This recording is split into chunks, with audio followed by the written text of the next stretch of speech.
ನಮಸ್ಕಾರ. ನುಡಿಬೆಳಕು. ಅಭಿನವ ಗವಿಸಿದ್ದೇಶ್ವರ ಸ್ವಾಮೀಜಿ ಗವಿಮಠ ಕೊಪ್ಪಳರವರ ಲೇಖನ ಮಾತು ನಿರ್ಮಿಸುವ ನಾಕ ನರಕ. ಒಂದು ಊರಿನಲ್ಲಿ ರಾಮಾಯಣದ ನಾಟಕ ನಡೆಯಿತು. ಊರಿನ ಶ್ರೀಮಂತ ರಾವಣನ ಪಾತ್ರ ಮಾಡಿದ್ದ. ನಾಟಕದ ದೃಶ್ಯದಲ್ಲಿ ಶೂರ್ಪಣಖಿ ಬಂದು, ಅಣ್ಣ, ರಾಮ ಲಕ್ಷ್ಮಣರು ನನ್ನ ಮೂಗು ಕೊಯ್ದರು ಎಂದಳು. ರಾವಣ ಪಾತ್ರಧಾರಿಗೆ ನಾಟಕದ ಮಾತುಗಳು ಮರೆತು ಹೋಗಿತ್ತು. ಆಕೆ 2-3 ಬಾರಿ, ಅಣ್ಣ, ರಾಮ ಲಕ್ಷ್ಮಣರು ನನ್ನ ಮೂಗು ಕೊಯ್ದರು ಎಂದು ಹೇಳಿದಳು. ಈತ ತಕ್ಷಣವೇ, ನೀನು ಅಲ್ಯಾಕೆ ಹೋಗಿದ್ದೆ ಸಾಯಕ್ಕೆ ಎಂದು ಕೇಳಿಬಿಟ್ಟ. ನಾಟಕ ಹಾಳಾಯಿತು. ಆಡಬೇಕಾದ ಮಾತನ್ನು ಸರಿಯಾಗಿ ಆಡದೇ ಹೋದರೆ ನಾಟಕ ಹಾಳಾಗುತ್ತದೆ. ಜೀವನದಲ್ಲಿಯೂ ಹಾಗೆ. ಹೇಳಬೇಕಾದ ಮಾತುಗಳನ್ನು ಸರಿಯಾಗಿ ಹೇಳದೇ ಇದ್ದರೆ ಜೀವನವೆಂಬ ನಾಟಕವು ಹಾಳಾಗುತ್ತದೆ. ಬಸವಣ್ಣನವರ ಮಾತು ಎಷ್ಟು ಒಳ್ಳೆಯದು ಇತ್ತು. ಎಲ್ಲಿಂದಲೋ ಜನ ಯಾಕೆ ಕಲ್ಯಾಣಕ್ಕೆ ಬಂದರು ಎಂದರೆ ಬಸವಣ್ಣನವರ ಮಾತು ಅಷ್ಟು ರುಚಿ ಇತ್ತು. ಬಸವಣ್ಣ ಮಾತನಾಡಿದರೆ ಕೂಡಲ ಸಂಗಮ ಬೆನ್ನು ತಟ್ಟುತ್ತಿದ್ದ. ಲಿಂಗ ಮೆಚ್ಚಿ ಅಹುದಹುದೆನ್ನುವಂತೆ ಅವರು ಮಾತನಾಡುತ್ತಿದ್ದರು.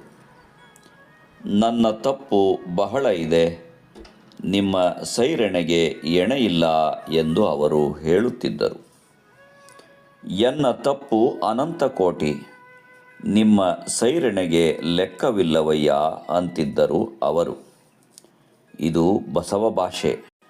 ನಮಗೆಲ್ಲ ಮಧುಮೇಹ ಯಾಕೆ ಬಂದಿದೆ ಎಂದರೆ ನಾಲಿಗೆ ಮೇಲಿನ ಸಿಹಿ ಮಾತು ಇಲ್ಲದ್ದಕ್ಕೆ. ಅದು ದೇಹದ ಒಳಕ್ಕೆ ಪ್ರವೇಶಿಸಿದೆ ಅಷ್ಟೆ. ನಾಲಿಗೆ ಮೇಲೆ ಸಿಹಿ ಮಾತು ಇರಬೇಕು. ಈ ಜಗತ್ತಿನಲ್ಲಿ ಸ್ವರ್ಗ ನಿರ್ಮಾಣ ಮಾಡುವುದು ಮಾತು, ನರಕ ನಿರ್ಮಾಣ ಮಾಡುವುದೂ ಮಾತು. ಬಸವಣ್ಣನವರು ಯಾವುದೇ ಆಮಿಷ ತೋರಿರಲಿಲ್ಲ. ಅಕ್ಕಿ ಕೊಡ್ತೀವಿ, ಮನೆ ಕೊಡ್ತೀವಿ ಅನ್ನಲಿಲ್ಲ. ಅವರು ಹೇಳಿದ್ದು 2 ಶಬ್ದ. ಬಂದವರಿಗೆಲ್ಲ ಶರಣು ಶರಣಾರ್ಥಿ ಎಂದರು ಅಷ್ಟೆ. ಈ 2 ಶಬ್ದಗಳೇ ಕಲ್ಯಾಣವನ್ನು ನಿರ್ಮಾಣ ಮಾಡಿತ್ತು. ನಮ್ಮ ಎದೆಯಲ್ಲಿ ಒಂದಿಷ್ಟು ಒಳ್ಳೆಯ ಭಾವನೆ ಇರಬೇಕು.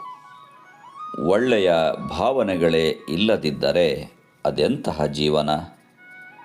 ಹಿಂದಿನ ಋಷಿಗಳಿದ್ದರಲ್ಲ, ಅವರು ಎಂತಹ ಜೀವನ ಕಟ್ಟಿದ್ದರು? ಎಲ್ಲೋ ಕುಳಿತಿದ್ದರು, ತಪಸ್ಸು ಮಾಡಿದ್ದರು.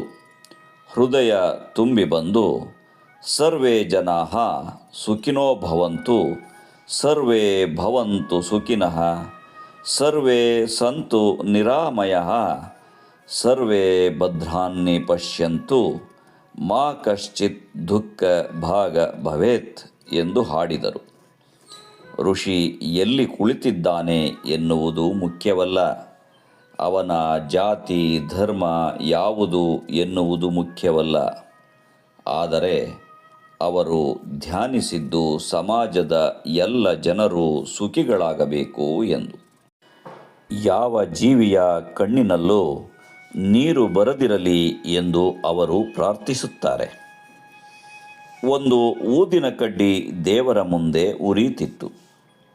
ಒಬ್ಬ ಮನುಷ್ಯ ಅದನ್ನು ನೋಡಿ, ನೀನು ನೋಡಿದರೆ ಇಷ್ಟು ಸಣ್ಣ ಕಡ್ಡಿ, ಆದರೂ ದೇವರು ನಿನ್ನನ್ನು ತನ್ನ ಪಕ್ಕದಲ್ಲಿಯೇ ಇಟ್ಟುಕೊಂಡಿದ್ದಾನೆ, ನನ್ನನ್ನು ಮಾತ್ರ ದೇವರ ಗುಡಿಯಿಂದ ಹೊರಕ್ಕೆ ಇಟ್ಟಿದ್ದಾನೆ ಯಾಕೆ ಎಂದು ಪ್ರಶ್ನೆ ಮಾಡಿದ. ಅದಕ್ಕೆ ಊದಿನ ಕಡ್ಡಿ, ಯಾಕೆಂದರೆ ನೀನು ಇನ್ನೊಬ್ಬರ ಮನೆ ಸುಟ್ಟು ನಾನು ಚೆನ್ನಾಗಿರಬೇಕು ಅಂತ ಬಯಸುತ್ತಿ.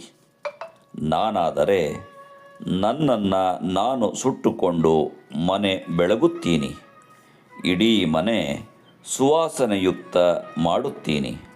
ಅದಕ್ಕೆ ನನ್ನನ್ನು ಹತ್ತಿರ ಇಟ್ಟುಕೊಂಡಿದ್ದಾನೆ ದೇವರು ಎಂದಿತು. ನಮಸ್ಕಾರ. ಧನ್ಯವಾದಗಳು.